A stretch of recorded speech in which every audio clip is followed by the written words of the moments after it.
Hey everybody, spoiler day 13 and 14. Jagex decided that they weren't going to wait till tomorrow and they were going to give us all the spoilers early. Now this doesn't mean that they've given us all the information yet. A lot of that's still going to come tomorrow, and I don't know if I'll have time to actually produce a video because I'll be too busy with the league launch and just getting into the league. And I will try to do a recap video at the end of the day tomorrow, so stay tuned for that. But for now, let's get into day 13 and 14 reveals.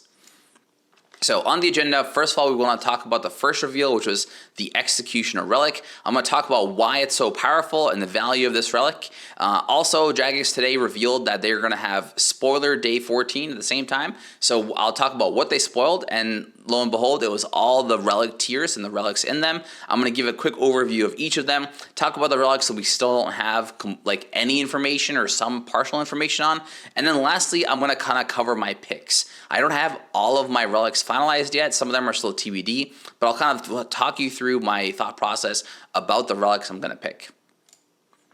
Executioner. Now this will give you an axe, so like any relic that gives you an item, you're going to want to choose this relic in a bank. That way it can give you the item in your inventory. This item will one-shot the boss as long as that boss or monster is below 20% HP. You do have to weapon swap to equip it and then attack the boss, and it is confirmed a ranged axe, so it's kind of like a throwing axe, if you would call, and it will one-shot the boss. It's a guaranteed hit. This is confirmed by Jagex, so you don't have to worry about missing in your accuracy. It will finish off the boss. Now this does not pierce protection from range. And this is also confirmed, and they couldn't code it this way, code it around it, because it would just break a lot of NPCs. And so just keep that in mind for any boss that is immune to range for whatever phase or fight you're doing. You won't be able to finish it off with this relic. Now, why is Executioner super powerful? So you'll see upcoming soon that Executioner is actually a tier 8 relic, and in my opinion, this is super duper powerful. Think about all the times where you've been so close to finishing a boss, but you just had to teleport out to save your hardcore status because it was just too risky to continue fighting, or you were just gonna make a mistake and you ended up dying. I died to my first attempt on So, and the boss was super low, and I pretty much killed it at the same time I died, and that was just really unfortunate, and I kind of wished I just had an axe like this to finish it off.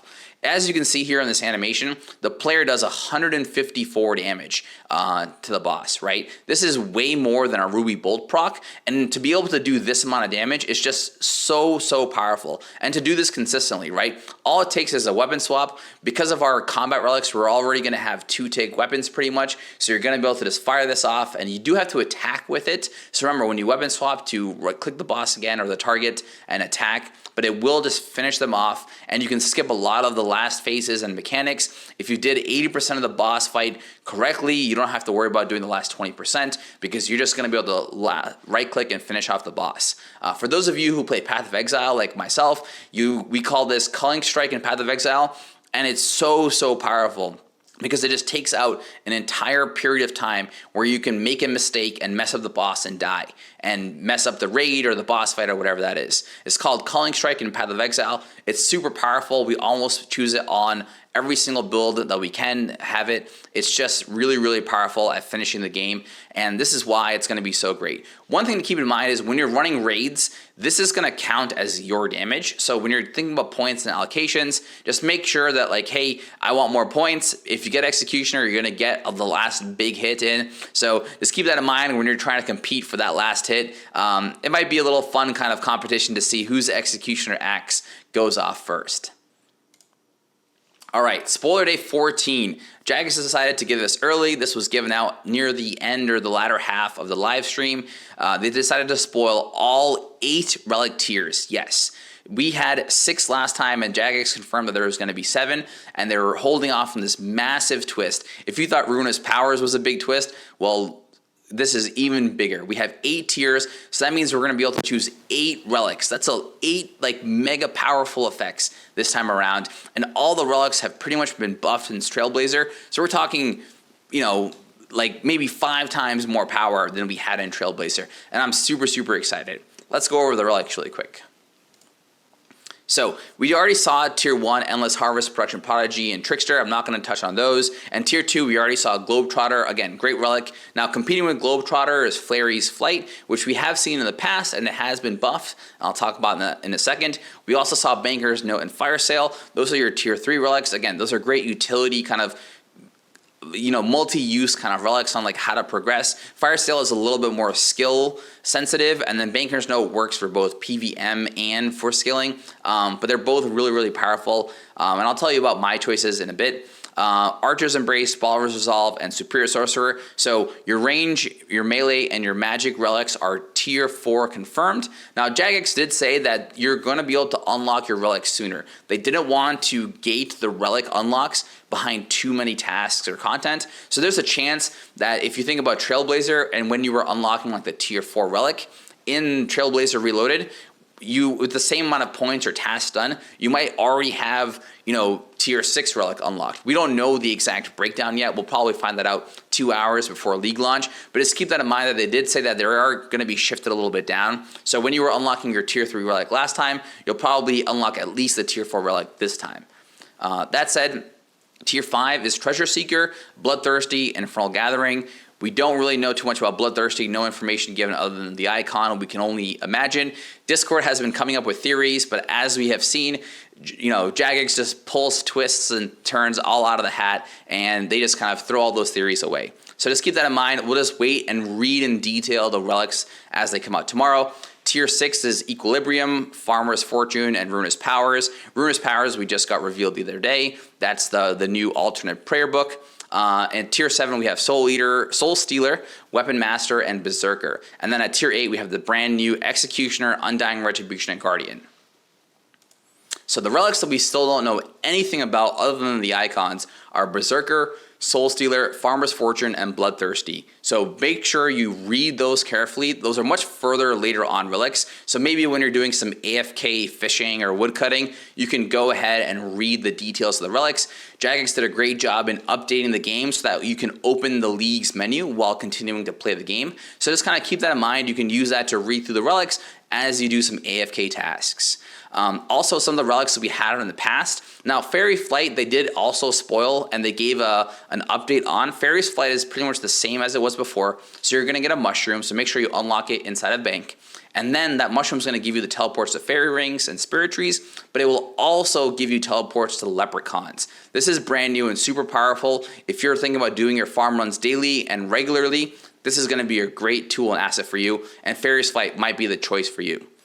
Now, Infernal Gathering we've seen in the past, they give you 3 Infernal weapons that pretty much train the gathering and the production resource skills at the same time, right? Treasure Seeker helps you with clues and reduces maybe the steps and other things to do the clues, and Equilibrium gives you XP based off of your current total level rate on every XP task. So it's just a faster way to get to a higher total level. And supposedly they're all buffed this time around. We saw Fairy's Flight being buffed. So these other 3, just wait and read the details tomorrow. Now let's get into my picks. So as you know, if you have been following me, you know that my regions are Desert, Asgarnia, and Taranwin. Now there is a chance I might switch it up. Taranwin with Zaya. My friends are going to be doing Cock, so I might want to do an additional raid. And so that's why I'm kind of thinking about it. Also, I've been practicing Gauntlet in the main game, so I'm thinking that, hey, maybe I can just learn Corrupted Gauntlet in the game because I've already been able to do a bunch of successful Gauntlet completions. So I'm thinking that because I'm able to do that, I don't need as many training wheels for Gauntlet, and I'll need them maybe more to learn Cox. And especially because my friends are doing it, I also want to learn it and do it at the same time. It could be fun to maybe get a T-bow and other things. So that's just an option I'm keeping, in my mind. Let's see what happens tomorrow. It's definitely going to be my last unlock, so I don't have to worry about it early at least. But it will be an important decision to make, as I will be locked into what content I can do when I make that decision. So just keep that in mind with your regions. You don't have to know all of them. You just kind of have to know your first 1 or 2. And then the third one, you'll probably unlock, if you're really fast on the same, on your first day. Maybe you'll unlock on the second day, but you don't have to make that choice right now. You can kind of think about it and see how the league goes for you. Now, for the relics, there's a good chance I'm choosing Production Prodigy. It just makes a lot of skills really fast and really efficient. I do plan on unlocking Desert, so just being able to, and I also plan on unlocking Fire Sale, so buying infinite gems and just processing all at once. My goal is kind of to like get an early crafting cape as well as a construction cape, and Production Prodigy will kind of just help me unlock that crafting portion just by doing those actions really fast. So that's kind of one of the reasons I'm thinking. Trickster is good for me because I will be able to AFK pickpocket elves in Taranwin. There's a lot of good resources, plus the Eternal Seed, things like that. So again, it's an option I'm keeping in the back pocket, but I will definitely have a decision made before the league starts tomorrow. But I'm definitely leaning towards Production Prodigy right now. I think it just has a lot better impact overall in the game. Now for tier 2, there's a good chance that I'm going to be picking Globetrotter just because it's just so powerful. It's got many great utility teleports, especially if I do decide to unlock Zaya. Globetrotter will have me that teleport to Wintertot. Not that that should be the reason I pick it, but it is a nice teleport and it has a lot of great teleports in it, so that's why I'm kind of leaning towards it. I started looking at the map of where all the fairy rings are. There's a lot of fairy rings, but I do get access to fairy rings with the Drahman staff the moment we start the league, and so do all of you. So just keep that in mind. The only thing you're really gaining is the teleports to the leprechauns. So if you have a lot of farm regions in your area and you plan on doing tons of farm runs, that might be a reason to pick Fairy's Flight. Now there is that farming kind of relic that they spoiled. We don't know the details of that yet. I'm hoping that will maybe round out my farming. But the main thing is on tier 3, I'm picking Fire Sale. This is going to get me my construction and my farming with the bagged plants really early on, and I can push for that construction cape really early. So that's kind of my plan, is to like kind of use Fire Sale to push really fast into some really key 99s and teleports. And that's why I'm thinking that like, hey, you know what? If I put a fairy ring in my house, I don't need to have, you know, Fairy's Flight. It's not going to be that important, right? Also, don't forget that they've unlocked all of the kind of multi-region achievement diary steps, and those steps, you know, you already get by default. So everyone should be able to unlock the Lumbridge Elite Diary, which allows you to use fairy rings without a Drahman staff. So at that point, it kind of becomes that Fairy's Flight where you can just go to a ring, and if you have some quick teleports to any quick rings, or you have a ring in your house, which is what I plan on doing, I'm just going to be able to do that and then not worry too much. And that's where Fairy's Flight is going to kind of drop off. Whereas Globetrotter, I won't have access to a Pearl Nexus since I'm not choosing Fremenic, and that's why I'm thinking Globetrotter is probably my pick. Now, for my Combat Relic, Archer's Embrace, I'm definitely going for the range max skier. If I do choose Zaya, I'll have access to the T-bow as well. So it's pretty much a flat pick for me. No changes there. Tier 5, I have absolutely no idea. I want to know way more information before I make that choice. Hopefully, or there's a chance it might be a day 1 choice for me, depending on how fast I get to tier 5. But it might be a day 2 choice. And hopefully by the time I get there, I will know what I'm going to be choosing. Tier 6, there's a good chance I'm going to be picking the Farmer or Ruinous Powers. It depends on what that Farmer choice is, just because I don't really need it because I'll be going for the bagged plants. However, if it's a good way to gather resources, especially herbs, since I don't have many herb patches in my regions, I might pick it. Otherwise, Ruinous Powers is just going to be a way more power multiplier for me with the prayers, and that's why I'm thinking, hey, just go heavy into the combat because I do plan on doing a lot of PVM content. Now, tier 7, I still don't know. We have no idea what what the soul skill relic is and the berserker one is, so I'm still gonna figure that out. And then tier 8, I'm kind of leaning towards Guardian. I did think Executioner was super powerful, but think about it more, Guardian just has a lot more consistent use.